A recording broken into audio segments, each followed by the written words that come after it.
Thank you to our sponsors, Georgia Power. We have with us today a human trafficking survivor. Welcome to the show. Thank you. Thank you so much for being here. You're welcome. I'd like for you to introduce yourself. My name is Alexis Stevens. Alexis Stevens. Now, I introduce you as a human trafficking survivor. Tell us how you became a victim. Well, I was 17 and me and my mom wasn't really seeing eye to eye, so she kind of like put me out of her house. And that's where I met my ex-boyfriend. And from there, I just didn't really like have a choice as to surviving in the world on my own. So I kind of felt like it was the only result that I had to do, in a way.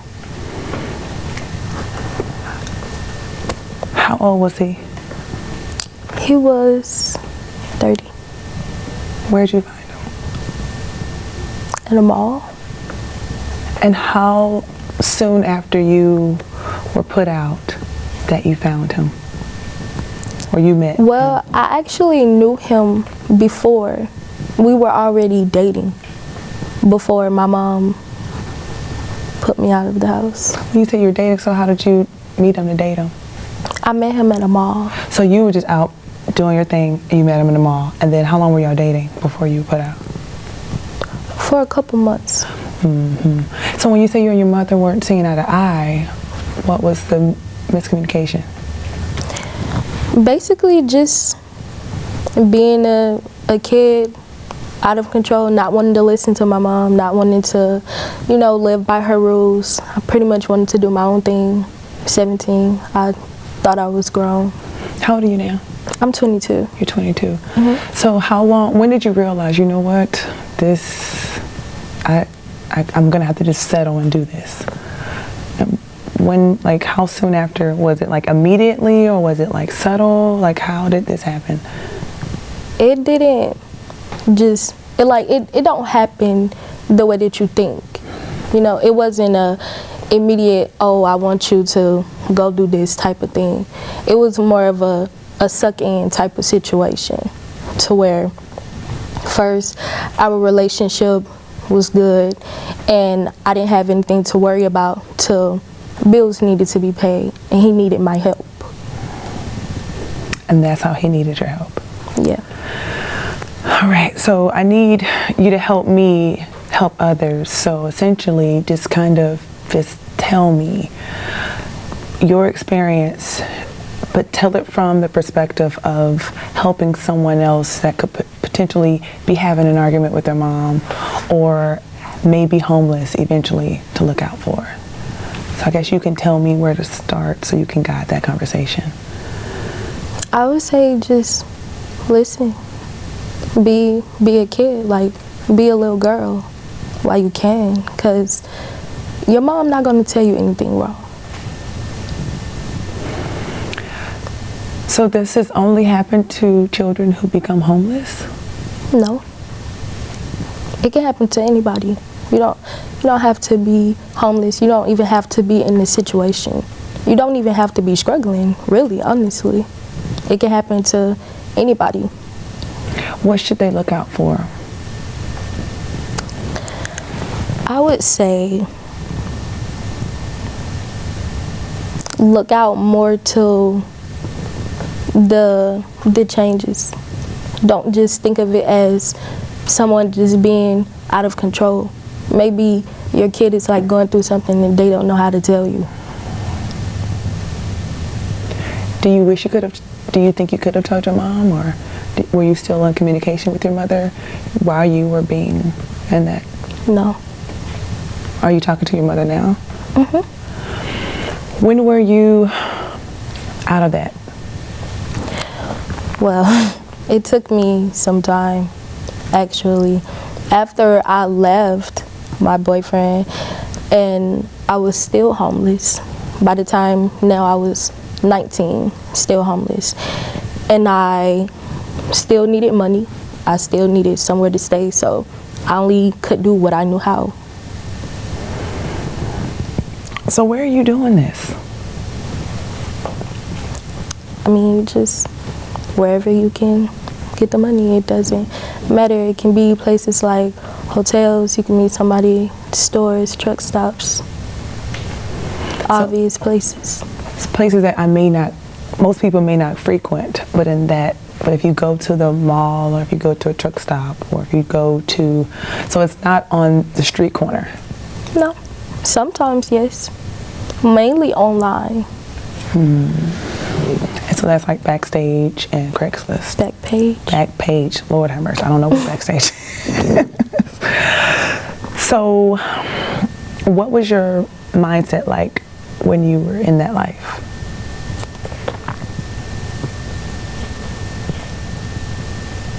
I knew I needed to get out. I've seen a lot of things. I knew that it wasn't the life that I wanted to live. Did you see other young people? Yeah. How young?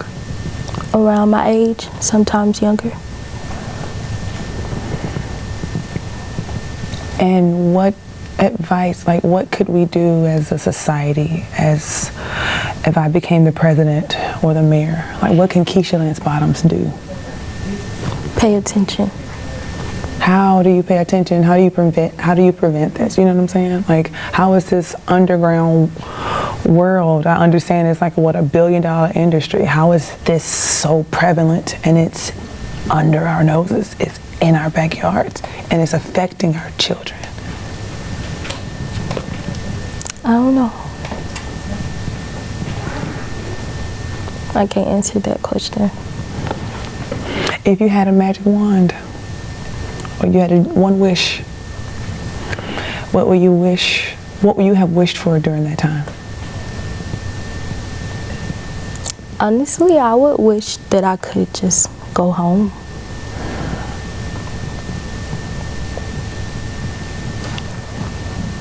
I'm sorry.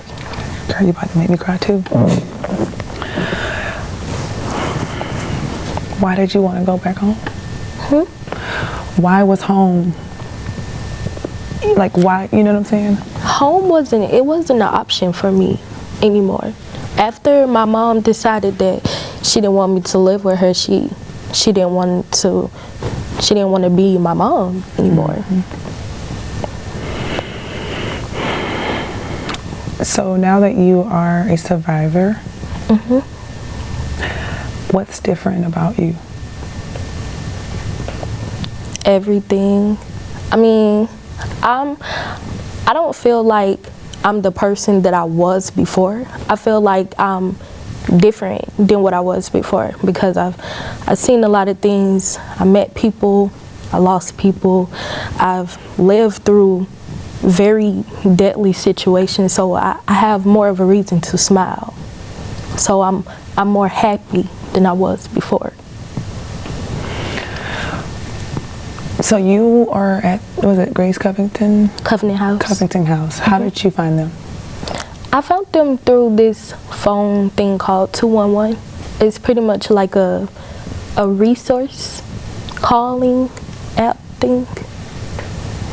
And is it for people who are involved in this? It's for homeless youth. For homeless youth. Homeless youth. So tell me about the day when you found, I'm going to dial 211 and someone picked up.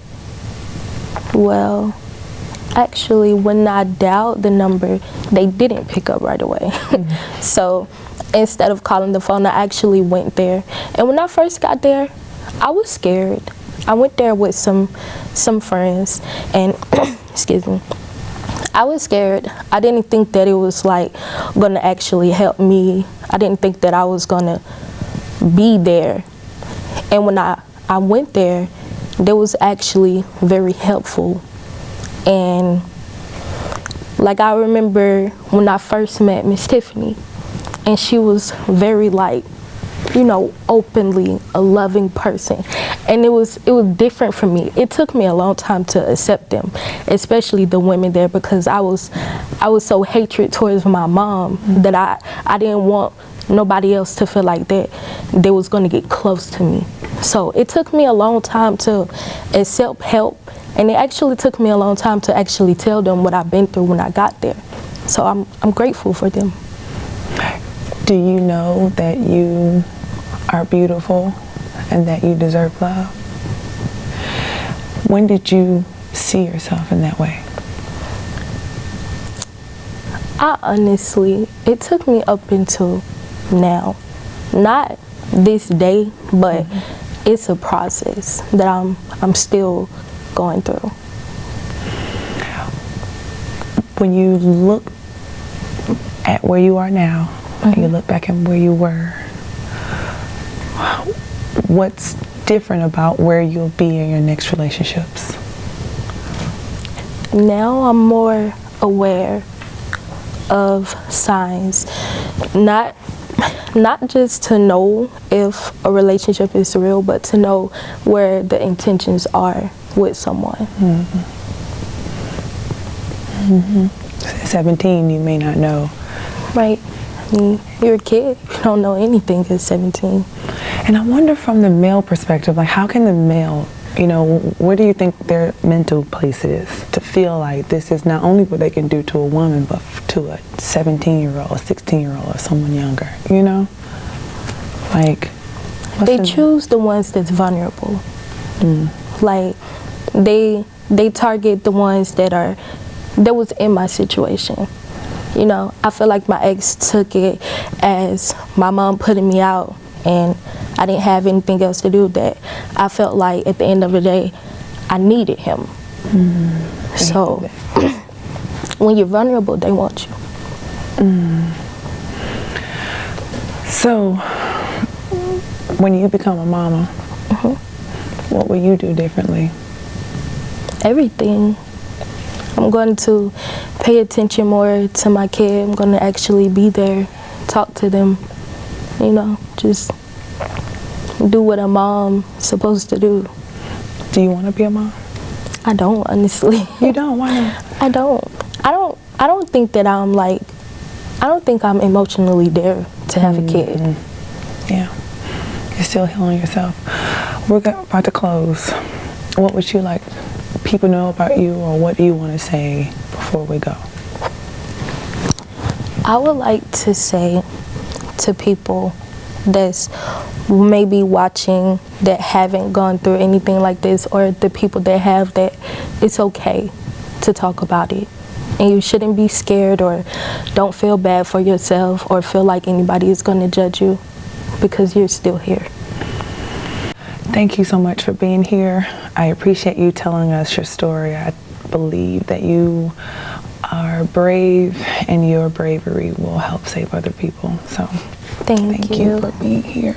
You're All right, welcome. everybody. Thank you for watching, and contact. Be informed. We gotta know what's going on in our community. So together we can make a change, you and me. Yeah, be in contact.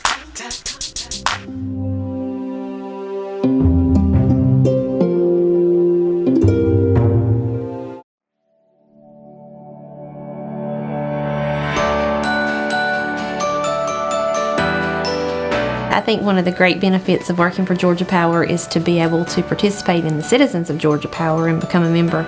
And they support a lot of great organizations like Relay for Life. Relay for Life is an organization that helps raise money to find a cure for cancer. And Citizens of Georgia Power partners with Relay for Life. Fundraising and cancer awareness are important to me because it's just something that has affected my life, and also I cannot think of a person whose life has not been affected by cancer. One of our co-workers, Scott Hayner, is a survivor as well. She's been a great supporter of Georgia Power's involvement in the community. She's just got a great personality. Overall, she's just a great person to be around.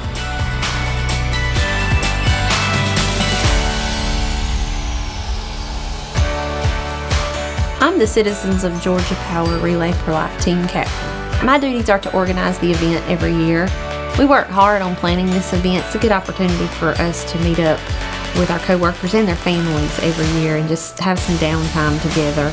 One of the events that we do at Relay for Life is a survivor lap. Our team walks a lap in honor of cancer survivors and in memory of those who've lost their lives to cancer. Volunteering and giving back to the community is just the culture here. It's our Southern style. And to be a part of Citizens of Georgia Power is to be a citizen where we serve.